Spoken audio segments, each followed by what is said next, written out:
सत को धारण करेंगे तो भयभीत नहीं होंगे, दुखी नहीं होंगे, और कर्तव्यों को हम धारण करेंगे तो घर में प्रेम से रहेंगे, घर में मनमुटाव नहीं होगा, झगड़ा नहीं होगा, लड़ाई नहीं होगी। अपने कर्तव्यों का पालन कर रहे हैं आप। कर्तव्यों का पालन करने का मतलब यह भी है कि हमें कुछ नहीं चाहिए।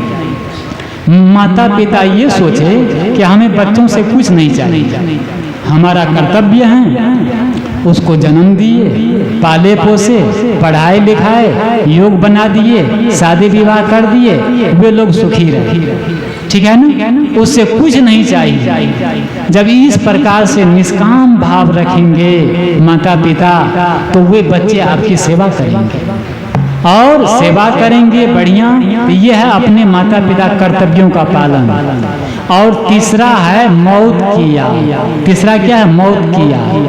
अगर हम मौत की याद रखेंगे तो हम पाप नहीं करेंगे, पाप नहीं होगा, हिंसा नहीं होगी, बुराई नहीं होगी, गलत रास्ते पर नहीं जाएंगे। ये सब एक सूत्र है। जो अपने जीवन में ये सोचता है कि मेरी मृत्यु हो जाएगी, मौत हो जाएगी, तो वो पाप करेगा? वो पाप नहीं होगा, वो पाप नहीं होगा, हिंसा नहीं होगी, कटु वचन नहीं निकलेगा और गलत रास्ते पर नहीं चलेगा। इसीलिए 3 चीजों को हमेशा याद रखना चाहिए। तो ये पहली बात क्या थी? पहली बात थी कि बात जुबान से, तीर कमान से और प्राण शरीर से। वाणी यदि जुबान से निकल गई तो फिर वापस आ नहीं सकती। इसीलिए कबीर साहब ने कहा, गुरुदेव ने कहा, क्या कहा कि हिये तराजू तौल के तब मुख बाहर आ, ठीक है ना। हृदय रूपी तराजू पर तौल करके तब मीठी वाणी तब बोलो। जो हम दूसरों को कहने जा रहे हैं, दूसरों को पास हम बोलने जा रहे हैं, सोचिए थोड़ा 2 मिनट ठहर के कि ये बोलने से उसको कैसा लगेगा, सामने वाले को कैसा लगेगा। अगर खराब लगेगा, गलत लगेगा, वो दुखी हो जाएगा, तो ऐसी बात बोलना ही नहीं चाहिए। वो बात को छोड़ देना चाहिए, नहीं बोलना चाहिए। तो वाणी, हमें वाणी में 2 शक्तियां हैं। वाणी में 2 शक्तियां हैं। जैसे आग होती है, आग जलाती भी है और प्रकाश भी करती है। आग का काम क्या क्या है? आग जलाती भी है और प्रकाश भी देती है। इसी प्रकार वाणी में 2 शक्ति है। वाणी जलाती भी है और प्रकाश भी करती है। मीठी वाणी, प्रेम पूर्ण वाणी क्या करती है? प्रकाश देती है, मुस्कान देती है, खुशी देती है। और कटु वाणी आदमी को जला देती है, इतना बड़ा घाव बना देती है कि आदमी कहता है कि मैं 7 जन्म तक नहीं भूलूंगा, है ना। लाठी, पत्थर, डंडे से हड्डियां टूटती हैं। क्या कर रहे हैं? लाठी से, डंडे से, पत्थर से मारेंगे तो हड्डी टूट जाएगी। और कटुवाणी कहेंगे तो जीवन भर के लिए रिश्ते टूट जाएंगे, संबंध टूट जाएंगे। तो क्या गुरु का उपदेश क्या है कि कभी कटुवाणी नहीं बोलना चाहिए, कटुवाणी का त्याग करना चाहिए। ये गुरु की उपदेश है। छोटी छोटी बातों को यदि हम जीवन में धारण करेंगे, आचरण करेंगे, तो गुरु पूर्णिमा मनाना सार्थक हो जाएगा और अच्छा हो जाएगा। किसी ने पूछा गुरु से कि गुरुदेव, इस दुनिया में सबसे बड़ा दुख क्या है और सबसे बड़ा सुख क्या है? पूरी दुनिया में सब सुख क्या है और सब दुख क्या है? तो गुरु ने क्या कहा? नहीं दरिद्र सम दुख जग माही और संत मिलन सम सुख कछु नाही। ये रामायण की चौपाई है। ये गोस्वामी जी रामायण में लिखते हैं। क्या कहते हैं? नहीं दरिद्र सम दुख जग माही। सब दुख क्या है? दरिद्रता। गरीब आदमी, दरिद्र आदमी दुखी माना जाता है। गरीब आदमी अपने ही देश में भिखारी की तरह और विदेशी की तरह जीवन जीता है। गरीब आदमी तो दरिद्रता, सबसे बड़ा दुख है दरिद्रता। और दरिद्रता का मतलब ये नहीं है कि धन कम है, पैसे कम है, मकान नहीं है, इससे मतलब नहीं है। दरिद्रता का मतलब है मन में अभाव, असंतोष, असंतुष्टि, दुख, मन में कूढ़न, ये दरिद्रता का लक्षण है। सब कुछ है लेकिन मन दुखी है, मन अभाव का अनुभव कर रहा है।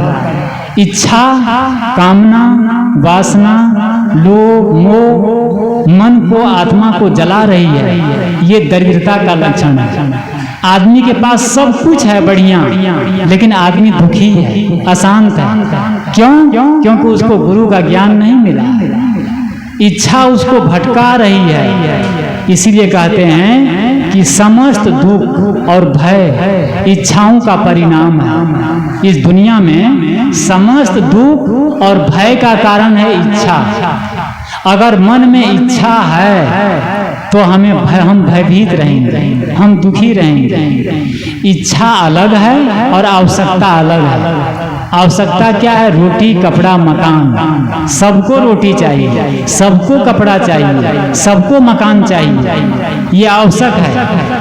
लेकिन हमें विदेशी कार चाहिए, है ना? हमें 5 मंजिले का बढ़िया सुपर स्टार बिल्डिंग चाहिए, विदेशी कार चाहिए, ये इच्छा है, ये इच्छा है। तो जब इच्छा के पीछे आदमी दौड़ता है तो हमेशा दुखी रहता है। इसलिए सदगुरु कबीर साहब कहते हैं कि इच्छा करी भवसागर, जामे बोहित रामधार। आदमी इच्छा कर कर के दुख बनाता है, आदमी इच्छा कर कर के भवसागर बनाता है और उसमें जीवन भर दुखी रहता है। इस संसार में जितनी नदियां हैं, समुद्र हैं, उन सबको मनुष्य पार कर जाता है। समुद्र है ना, तो समुद्र को प्लेन से, जहाज से पार कर जाता है। लेकिन सदगुरु कहते हैं कि नदी उतरे, नाला उतरे, समुंदरों उतरी जाए, और खाई अंगुल 4 की, तामे गोता खाए। सदगुरु कहते हैं कि आदमी नदी पार कर जाता है, नाला पार कर जाता है, और समुंदरों उतर जाए, समुद्र को भी पार कर जाता है। लेकिन खाई अंगुल 4 की, 4 अंगुल की खाई है, गड्ढा है, छोटा सा नाला है, तामे गोता खाए, उसको आदमी जीवन भर पार कर नहीं कर पाता है, जीवन भर दुखी रहता है। वो 4 अंगुल की खाई क्या है? मन, चित्त, बुद्धि, अहंकार। क्या है? मन, चित्त, बुद्धि, अहंकार। ये मन से दुखी रहता है, चित्त से चिंतन करके दुखी रहता है, बुद्धि से दुखी रहता है, और इच्छा कर कर के अपने वो दुखी रहता है। तो इसीलिए सदगुरु कहते हैं कि नहीं दरिद्र सम दुख जग माही। इस संसार में दरिद्रता के समान कोई दुख नहीं। इसीलिए सबको ये चाहिए, तो क्या है दरिद्रता? सबको आज थोड़ा सा सबको एक होमवर्क करना है। जब आप लोग सुबह सो के उठें, ठीक है ना, सबको जब सो के उठते हैं तो सो के उठते ही अपने मन से कहिए, अपनी आत्मा से कहिए और प्रकृति से कहिए कि मैं बहुत सुखी हूँ, मैं बहुत खुश हूँ, मैं प्रसन्न हूँ, मैं आनंदित हूँ। मेरे पास परमात्मा, प्रकृति, विधाता, ईश्वर ने मुझे सब कुछ दिया, और इसके लिए ईश्वर को, प्रकृति को, परमात्मा को बहुत बहुत आभार, बहुत बहुत शुक्रिया। ठीक है ना? क्या मैं बहुत अमीर हूँ? आप अमीर नहीं है, लेकिन आप बोलना शुरू करो। क्या बोलना है? आप जो चाहते हैं वो बोलिए, ठीक है ना? जो नहीं चाहते वो ना बोलो। क्या चाहते हैं? हम चाहते हैं हम अमीर बने, हम सफल बने, हमें शांति मिले, और सोच रहे हैं कहीं आप असफल न हो जाऊं। ये चाहते हैं कि मैं स्वस्थ रहूं, और बार बार सोचते हैं मैं बीमार न पड़ जाऊं। नहीं, गलत हो रहा है ना। चिंतन अगर ये बार बार करें मैं बीमार न पड़ जाऊं, बीमारी पड़ जाएंगे। इसलिए बीमारी के बारे में नहीं सोचना है, बल्कि ये सोचना है कि हम स्वस्थ हैं। बीमार भी है तो ये कहें कि हम स्वस्थ है, प्रसन्न है और मेरा शरीर स्वस्थ हो रहा है, बढ़िया हो रहा है, तो स्वस्थ होने लग जाएंगे, सब बढ़िया हो जाएंगे। गरीब घर में पैदा होना, गरीब घर में पैदा होना ये अभिशाप नहीं है, लेकिन गरीब होकर के मरना ये अभिशाप है। गरीब घर में पैदा होना ये प्रकृति का देन है, लेकिन गरीब होकर के मरना ये हमारे जीवन की हार है। हमें परमात्मा ने, ईश्वर ने, विधाता ने, ठीक है ना, इतनी शक्ति दी है, मानव शरीर दिए, मनुष्य की बुद्धि दिए, मनुष्य के विवेक दिए और मनुष्य की इंद्रियां दिए, जिसको मनुष्य जीवन मिल गया है और वो मरते समय गरीब होके मरे। ये मनुष्य जीवन की हार है, ये पशु का जीवन होगा। तो सबको कोई गरीब हो ऐसी बात नहीं, सबको अमीर बनना चाहिए। गरीबी अभिशाप है। तो और अमीर कैसे बनेंगे? जब हम अच्छे कर्म करेंगे, शुभ कर्म करेंगे। तो यहाँ पर कहते हैं नहीं दरिद्र सम दुख जग माही। सब दुख क्या है? दरिद्रता। और सब सुख क्या है? संत मिलन सम सुख कछु। एक ही चौपाई में कहते हैं कि नहीं दरिद्र सम दुख जग माही और संत मिलन सम सुख कछु। अगर संत मिल जाए, गुरु मिल जाए, तो इससे बढ़कर सुख दुनिया में कुछ नहीं है। ये रामायण की चौपाई है। तो अगर गुरु मिल जाए, संत मिल जाए, असली संत, असली गुरु, तो समझिए कि आपके अब सुख का द्वार खुलने वाला है, शांति का द्वार खुलने वाला है। और जो समस्या चल रही है, जो दुख चल रहा है, ये सब समाप्त होने वाला है, ये सब मिटने वाला है। इसीलिए आपके द्वार पर अगर आप रास्ते में कोई संत जा रहे हैं और जिनको आप जानते हैं ये सही में संत है, तो थोड़ा रुक करके प्रणाम करना चाहिए। प्रणाम करें। अगर आपके द्वार पर संत चले जाए, एक तो जाते नहीं है इसलिए, और कभी चले जाएं तो क्या करना चाहिए? एक सदगृहस्थ के द्वार पर, दरवाजे पर अगर गुरु चले जाएं, संत चले जाएं, तो सदगृहस्थ का धर्म क्या है? चाणक्य नीति में आता है, चाणक्य नीति में, कि राजा जोगी बेटी खाली हाथ न भेटी। क्या क्या है? 3 चीज। राजा, अगर आपके द्वार पर राजा आ जाए या फिर आप राजा के पास जाओ तो खाली हाथ मत जाओ, ठीक है ना, कुछ लेके जाओ, तभी राजा प्रसन्न होगा और तभी आपका काम कर देगा और तभी आपकी सुनेगा। सही है? राजा और जोगी संत, आप संत के पास जाओ आश्रम में तो खाली हाथ नहीं जाना चाहिए। आप लोग ये मत समझिए कि मैं कह रहा हूँ, ये चौपाई है। क्या कह रहे हैं? अगर संत से मिलने जाओ तो खाली हाथ मत जाओ। तब क्या लेके जाओ? पान नहीं तो पान की पत्ती। देखो गेट पर हम लोग फूल लगा दिए, 5 प्रकार के फूल 24 घंटे खिले रहते हैं और 12 महीना फूल खिला रहता है, कि जब लोग आवे तो फूल लेके तब, है ना, यहाँ पर उपासना स्थल में आओ। आपके पास नहीं कुछ है तो कम 2 फूल तोड़ के ले जाके नतमस्तक कर सकते हैं, चढ़ा सकते हैं। तो अगर कोई संत घर में चले जाएं तो उनको खाली हाथ मत भेजिए, ठीक है ना। चाहे जितनी हड़बड़ी में है, नहीं कुछ तो 1 गिलास पानी पिलाइए, कुछ खिलाइए और कुछ दे करके पान पत्ती तब उनको विदा करिए। तो ये तो राजा, जोगी और बेटी। आप बेटी के यहाँ जाते हैं, ये कहने की बात नहीं है, आप उसमें सब जानते हैं। बेटी के घर जा रहे हैं तो खाली हाथ जाएंगे? नहीं, कुछ तो 1 पैकेट बिस्कुट भी लेके जाते हैं। सही है ना? तो ये नीति वचन। तो ये हम कह रहे थे कि अपने जीवन में सदगुरु कहते हैं संत मिलन सम सुख कछु नहीं। अगर संत मिल जाए, गुरु मिल जाए, तो समझिए हमारे पूरब का भाग उदय हो गया। मुख दीखत पातक हरे, परसत करम बिलाए, बचन सुनत मन मोहगर, पूरब भाग मिला। को बरनो मुख एक की, तुलसी महिमा संत की, जिनके विमल विवेक शेष महेश न कही सका। 7 दीप 9 खंड में गुरु से बड़ा न कोई, करता करे न कर सके, गुरु करे सो। कुछ बोलो आप लोग भी, सही है ना? गुरु करे सो हो, सही है। तो जो भगवान से मिलाने वाला कौन है? भगवान के पास ले जाने वाला कौन है? गुरु है, गुरु है। इसलिए गुरु गोविंद दोनों खड़े काके लागू पाँव, और बलिहारी गुरु आपने जो गोविंद दियो बताया। 7 समुद्र मसी करूं,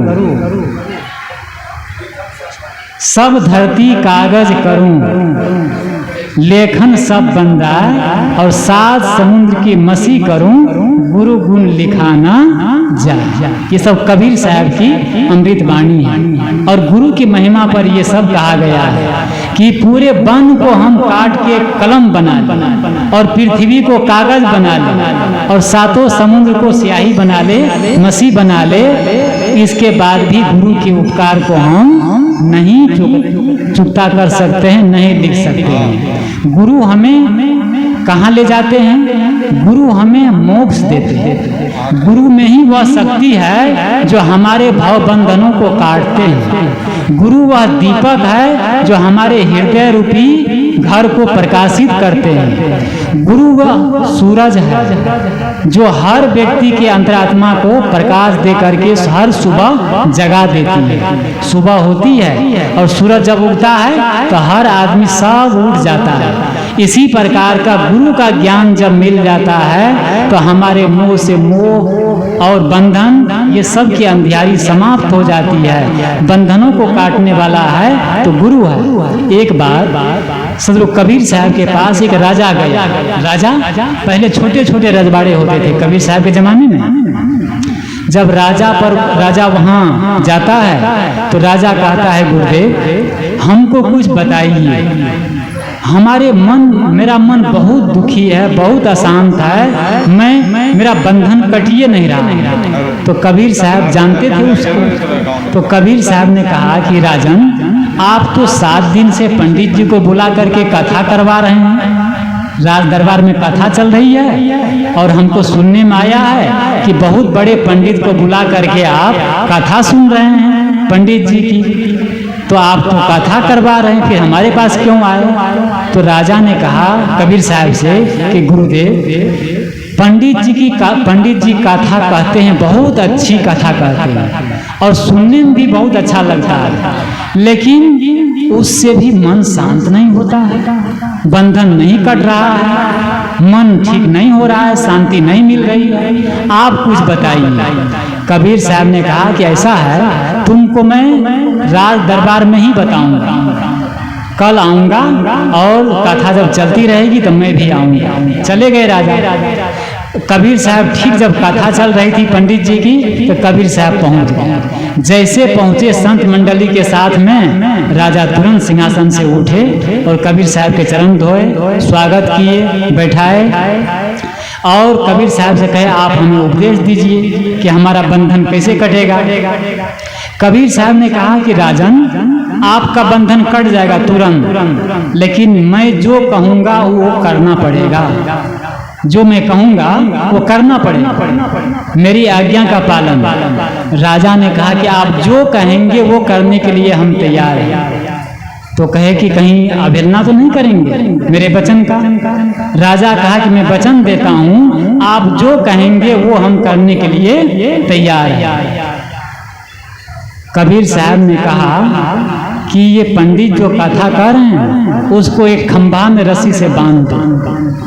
कबीर साहब कहते हैं कि पंडित जी को खंभा में बांध दो रस्सी से, बढ़िया से बस बांध दी।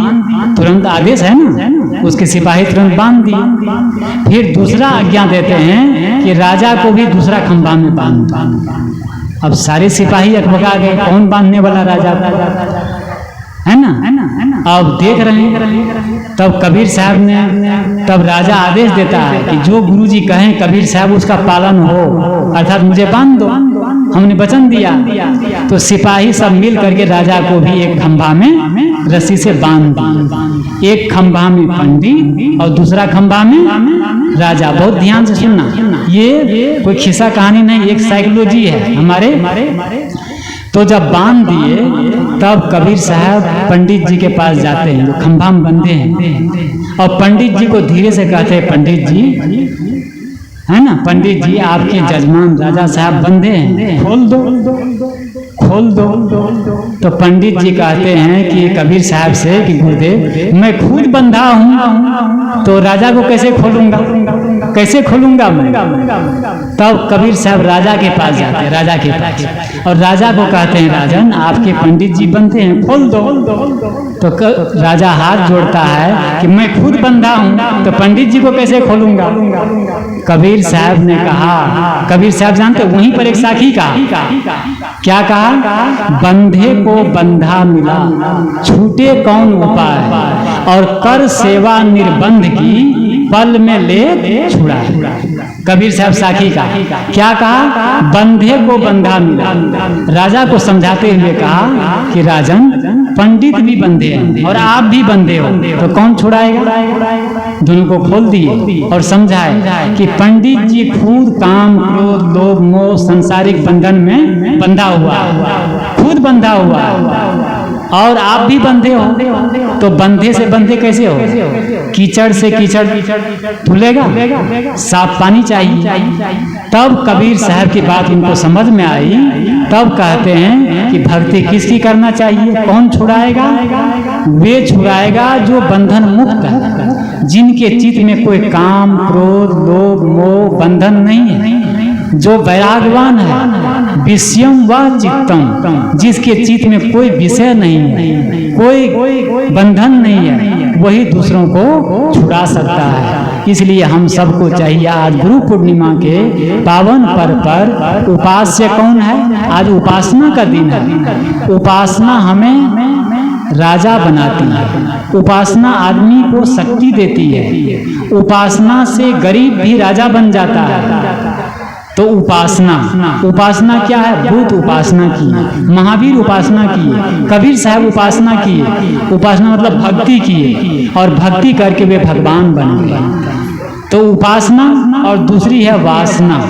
वासना राजा को भी भिखारी बना देती है। वासना कामना इच्छा लोभ मोह और नशा, ये सब बड़े आदमी को भी छोटा बना देता है। इसीलिए आज उपासना का दिन है। सबको चाहिए अपने जीवन में हमें कि हम सच्ची जगह जा करके उपासना करें, धर्म करें, और गुरु पूर्णिमा मनाने का यही फल है कि हम जो निर्बंध है, जो वैरागवान संत है, विवेकी संत है, उनकी उपासना करते हुए अपने जीवन को अच्छा बनाएं, कृतार्थ बनाएं।